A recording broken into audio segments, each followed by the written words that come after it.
Welcome to another edition of Akau TV. This week we're going to get straight into it with 9 runners over the weekend. First of all, we'll start at Taupo tomorrow. We've got 3 runners. We start in race 3 with Tiffany's Time. Drawn barrier 5.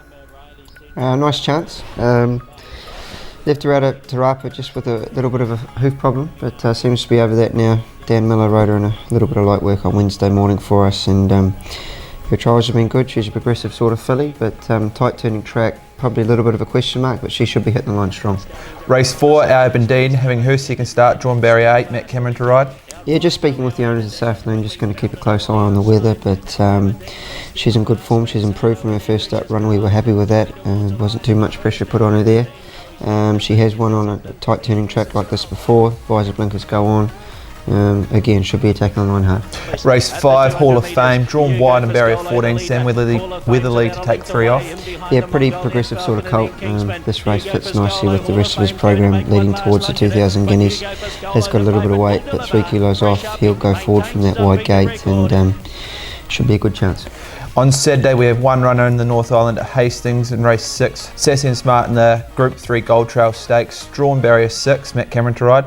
Yeah, no, she's had a couple of quiet trials this time back. Obviously we know that she was pretty good at 2, seems to have developed a little bit further. Looking forward to seeing her back on top of the ground. Visor blinkers go on just to help her concentrate a little bit, but been happy with her work at home. It's a very competitive field, so we're going to get a good line on where she is as we head towards 1,000 guineas with her. We have 4 runners at Riccarton on Saturday. We start in race 1 with Carmenised, drawn barrier 10, Michael McNabb to ride. She's an older mare that's had a few chances, but we were going to run her at Wingatui last week. Track was very testing, so we ran her on the back doorstep there at Riccarton, and I'd say that she pushed forward a little bit from that awkward gate. Leave it up to Michael, see what happens. Race 4, Imperium kicks off his campaign, drawn wide in barrier 11, Michael McNabb to ride. Nice horse, probably outthought us on a couple of occasions last prep, but just trying a couple of different things with him this time around. Trials have been better than last prep at the same time.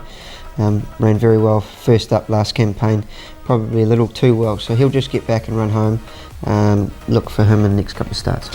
In the Canterbury Bell Stakes, we're a race we've won the last 2 years, Jamie. We have 2 runners again, Haute Naturel, drawn barrier 8, Michael McNabb to ride. Quite an exciting filly that we trained for Jamison Park. James Chapman and the team up there at Mercer. Very happy with the way that she won at Taupo. Travelled down nice and early to get ready for the 1,000 guineas, and her work this week's been good. From the draw, probably get back a little bit, but should be storming home centre track.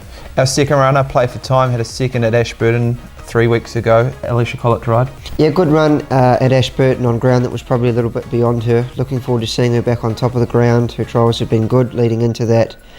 Work's been good with Haute Naturel this week. Wee gear change there just to help her concentrate a little bit more. Should be going forward a fraction, and we'll just see how she goes. In Australia, Shillelagh begins her campaign in race 1 at Caulfield, drawn wide in barrier 11. Yeah, we're keeping a very close eye on the weather. She wouldn't run if the track was probably slow to heavy.